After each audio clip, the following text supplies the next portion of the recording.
মহাসচিব সোহেলের শুনেছেন আগামী 15ই সেপ্টেম্বর জাতিসংঘ ঘোষিত আন্তর্জাতিক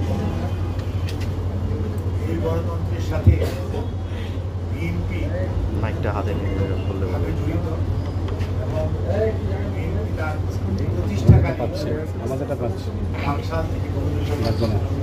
জাতীয় পত্রিকা থেকে মত প্রকাশের স্বাধীনতা এবং দেশের মানুষের অধিকার আদায়ের জন্য শহীদ রাষ্ট্রপতি জিয়াউর রহমান স্বাধীনতার ঘোষক তারপর বিএনপি নিরলসভাবে কাজ তারই ধারাবাহিকতায় দেশ যখন সামনের দিকে এগিয়ে যাচ্ছে ষড়যন্ত্রকারীরা নৃশংসভাবে শহীদ করেছে, নিহত হয়েছে। তারপরেও দেশনেত্রী এবং খালেদা জিয়ার নেতৃত্বে বাংলাদেশ জাতীয়তাবাদী দল দেশের মানুষকে এবং সাথে নিয়ে বিএনপিকে একটি গণতন্ত্রকামী দল হিসাবে প্রতিষ্ঠা করেছেন, যার জন্যই 91 জাতীয় নির্বাচনে বৃহত্তম দল হিসাবে আত্মপ্রকাশ করে নয়, প্রতিষ্ঠা হয় জনগণের ম্যান্ডেট ক্ষমতাসীন হয়েই এই দেশের সংসদ মানুষের ভোটাধিকার যাতে নিশ্চিত থাকে, নির্বিঘ্ন হয়, সেজন্য তত্ত্বাবধায়ক সরকারের অধীন জাতীয় নির্বাচন অনুষ্ঠানের সাংবিধানিক যে সিস্টেম সেটি সংবিধানের মধ্যে বিএনপি ইনকর্পোরেট করে অর্থাৎ সংবিধানের অংশ হিসাবে যাতে করে জাতীয় নির্বাচনকে জনগণের অধিকার আমরা দেখলাম দল যারা স্বাধীনতা ও সার্বভৌমত্বের কথা নিজেদের ভবিষ্যৎ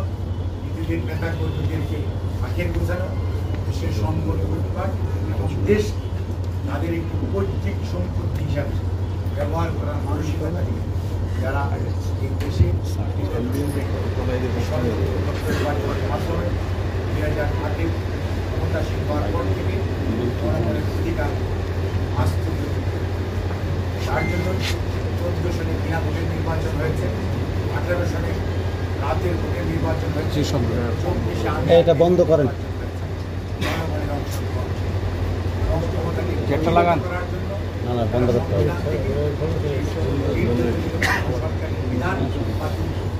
দেশের সকল প্রতিষ্ঠান তারা দলীয়করণ ধ্বংস করেছে। সংবিধান বলেন কাটাছেঁড়া করতে করতে আমার একটি পর্যায়ে নিয়েছে, একে দলীয় সংবিধানের মতো এটাকে পরিণত করেছে। দেশের আইন শৃঙ্খলা রক্ষাকারী বাহিনীকে দলীয় বাহিনী, আইন আদালতকে যাচ্ছে তাই ভাবে ব্যবহার করে বিরোধী দলীয় নেতা কর্মী এবং সাংবাদিক সহ লক্ষ লক্ষ মানুষের বিরুদ্ধে মামলা, লক্ষ লক্ষ মামলা দিয়ে তাদেরকে ক্ষতিগ্রস্ত করেছে এবং নতুন কালচার গুম করে ফেলে। অর্থাৎ আপনাকে পছন্দ হলো না, তুলে নিয়ে যাবে, যেরকম তাদের পূর্বসূরীরা করেছিলেন এই দেশে বিনা বিচারে এবং পুলিশ কাস্টডিতে মানুষ মারার সেই মরহুম সিরাজ শিকদারের কথা আমরা কি বলতে চাই, সেই কালচার কিন্তু আবার বাংলাদেশে অর্থাৎ ঘুমের সাথে সাথে বিনা বিচারে করে করে দেশের মানুষকে কেমন ভাবে ঢুকিয়ে দেওয়া হলো। আজকে আপনারা যারা সংবাদপত্রে, আজকে যারা সাংবাদিক, 5ই আগস্ট 12টার আগ পর্যন্ত আপনারা অনেক কিছু প্রকাশ করতে পারেন, অনেক ছবি তুলেছেন, অনেক কিছু বলে রেকর্ড করেছেন, কিন্তু প্রচার করতে পারেন কেন?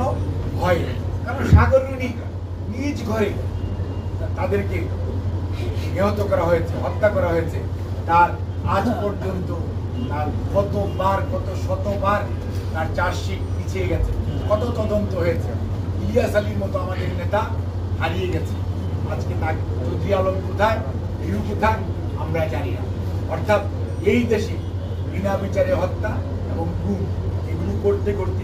গণতন্ত্রকে এমন একটি পর্যায়ে নিয়ে যাওয়া হয়েছে, যখনই আওয়ামী লীগ তখনই সংবাদপত্র বন্ধ হয়। তাদের পূর্বসূরীদের আমলে 4টি পত্রিকা ছিল, 96 থেকে 2000-এ, তখনও তারা এই দৈনিক বাংলা, নিউ নেশন, বিচিত্রা বন্ধ করে দিয়েছিল। আবার যখন 2008-এ এসছে চ্যানেল 1 বলেন, ইসলামিক টিভি বলেন, আমার ট্রেড বলেন, দিগন্ত বলেন, অর্থাৎ আওয়ামী লীগ মানে মত প্রকাশের স্বাধীনতা হরণ। কারণ তারা চায়, তারাই শুধু কথা বলবে, কারণ দেশটি ওনাদের সমৃদ্ধি মনে